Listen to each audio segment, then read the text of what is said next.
M. Ahmed Bakayoko, ministre d'État, ministre de la Défense de la République des emprises à concéder aux forces françaises en Côte d'Ivoire, le camp de Port-Boué et le détachement de Koumassi. Et cet après-midi même, l'étape de l'INFAS d'Abidjan, nous en arrivons à la République française.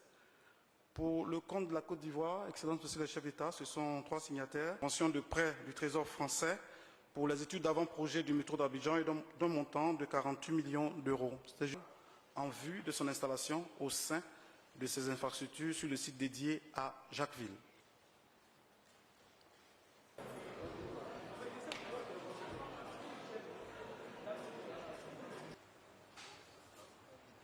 Oui, Excellence Monsieur le Président de la Côte d'Ivoire, Monsieur le Président de la République française, la parole est à vous.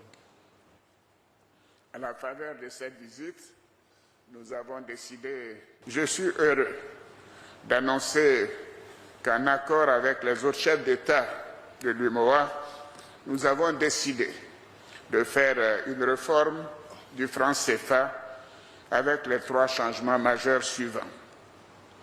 Tout d'abord, le changement du nom de la monnaie, du franc CFA à l'ECO.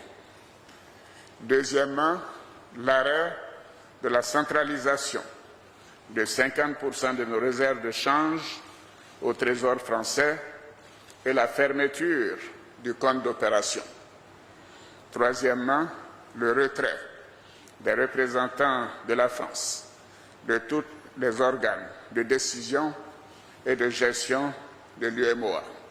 Sahel, de nombreuses critiques apparaissent, notamment au niveau de la population locale qui assimile ça, on va dire. Ce samedi 21 décembre 2019 est un jour historique pour nos pays et pour toute l'Afrique de l'Ouest. Cette réforme représente un grand pas dans notre volonté de faire de notre région un espace économique intégré, dynamique et une source de prospérité. Monsieur le Président, Loïc Signor pour CNews. Une question qui s'adresse au président français. Nous sommes à quelques jours. Et je suis très heureux aujourd'hui d'être à ses côtés pour ensemble annoncer cette réforme historique majeure. Cette réforme vise à franchir ensemble une nouvelle étape. Vous en avez rappelé les piliers à l'instant, cher Alassane. Première visite à l'occasion du sommet Union africaine-Union européenne. Et je tiens à vous remercier. Donc oui, c'est la fin de certains vestiges. Oui, c'est une avancée.